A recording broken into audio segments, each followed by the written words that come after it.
दोस्तों ऐसे बहुत से केस देखे आते हैं जिसमें बहुत लोगों के पेट में दर्द होता है, पेट में मरोड़ होती है और दस्त भी लगे होते हैं। ऐसी कंडीशन में क्या ट्रीटमेंट देना चाहिए वो आज मैं आप लोगों को बताऊंगा। और जो पुराना ट्रीटमेंट था उससे बिल्कुल अलग एक नया ट्रीटमेंट बताऊंगा जिससे हर किसी को आराम हो जाता है। साथ साथ मैं आपको ये भी बताऊंगा कि अगर आप बच्चे को देना चाहते हो तो बच्चों में कितना दे सकते हो। और हम ये भी जानेंगे कि इन्हें इसका इस्तेमाल नहीं करना चाहिए।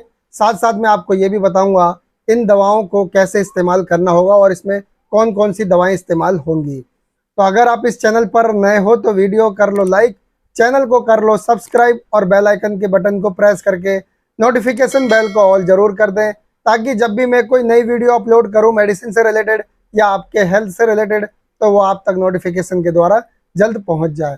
तो चलिए देर ना करके हम वीडियो को शुरू करते हैं। दोस्तों जिन लोगों के पेट में मरोड़ हो रही हो, पेट में दर्द भी हो और दस्त भी लगा हो, ऐसी कंडीशन में हमें 3 दवाओं की जरूरत पड़ती है। इन 3 दवाओं में से जो पहली दवा है उसका नाम है O2 टैबलेट। O2 टैबलेट एक एंटीबायोटिक मेडिसिन है।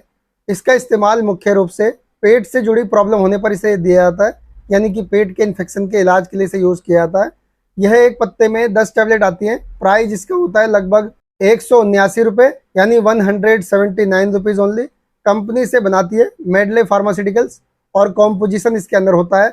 इसमें होता है अफ्लोक्सासिन 200 mg और ओरिंडाजोल 500 mg। इसकी आपको 4 टैबलेट लेके आनी है। अब जो दूसरी दवा इसमें इस्तेमाल होगी उसका नाम है Aciloc 150 mg tablet. Aciloc 150 mg tablet एक पत्ते में 30 टैबलेट होती है। प्राइस इसका होता है लगभग 40 रुपये। कंपनी से बनाती है कैडिला फार्मास्यूटिकल्स और कॉम्पोजिशन इसके अंदर होता है। इसमें होता है रेनिटिडिन 150 mg और इसकी भी आपको 4 टैबलेट लेके आनी है। अब जो तीसरी दवा इसमें इस्तेमाल होगी वो भी बहुत इंपॉर्टेंट दवा है। उसका नाम है स्पास्मोनिल टैबलेट। स्पास्मोनिल टैबलेट एक पत्ते में 10 टैबलेट आती हैं। प्राइस इसका होता है लगभग 25 रुपये, यानी 25 रुपीज़ ओनली। कंपनी इसे बनाती है सिप्ला लिमिटेड और कॉम्पोजिशन इसके अंदर होता है डाइसिक्लोमाइन 20 mg, पैरासीटामोल 325 mg। तो इसकी भी आपको 4 टैबलेट लेके आनी है।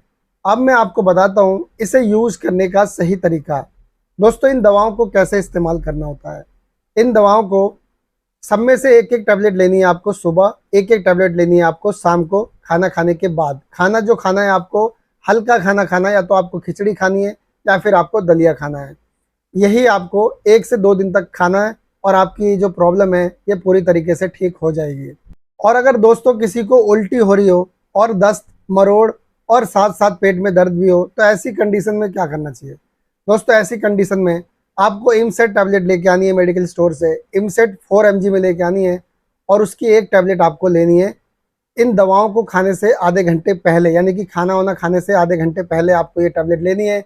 उसके बाद आप दलिया या खिचड़ी खाइए और ये दवा फिर उसके बाद लीजिए। इस तरीके से आप अगर उल्टी हो रही तो उसकी भी ट्रीटमेंट कर सकते हैं।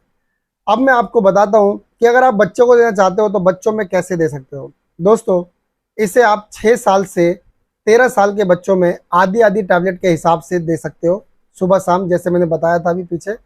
और उन्हें भी दलिया ही देना है। और अगर उन्हें उल्टी होती है तो वो इमसेट 4 mg टैबलेट में से आधी टैबलेट खाना खाने से आधे घंटे पहले आप दे सकते हो, उसके बाद ये दवाएं दीजिए।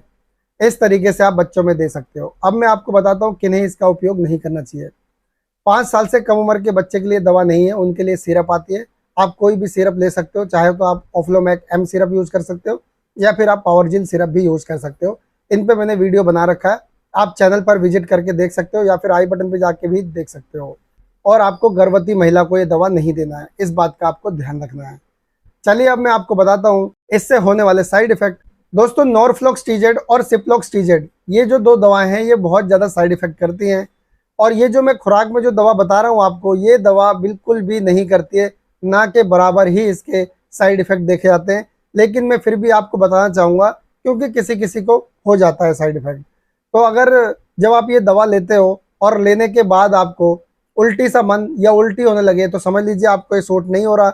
या फिर आपका मुंह सूखने लगे, बार बार प्यास लगने लगे, तो भी आप समझ सकते हो कि आपको ये सूट नहीं हो रहा। या फिर आपको धुंधला दिखाई देने लगे तो भी आप समझ सकते हो कि आपको ये सूट नहीं हो रहा। या फिर आपको शरीर पे चकत्ते, खुजली ऐसी प्रॉब्लम होने लगे तो भी आप समझ सकते हो कि आपको ये सूट नहीं हो रहा है। दोस्तों वैसे मैं आपको बता दूं, जब दस्त होता है तो मुंह तब भी सूखता है। लेकिन अगर आपका ज़्यादा मुंह सूख रहा है, बहुत ज़्यादा, तो आप समझ लीजिए कि आपको ये सूट नहीं हो रहा है। और जब कोई दवा सूट ना हो तो तुरंत अपने नज़दीकी डॉक्टर से मिलना चाहिए। तो दोस्तों, आई होप कि ये वीडियो आपको पसंद आई होगी। तो आज के लिए इतना ही, कल फिर मिलूंगा एक नई वीडियो में एक नई जानकारी के साथ। तब तक के लिए मुझे इजाज़त दीजिए। Good bye.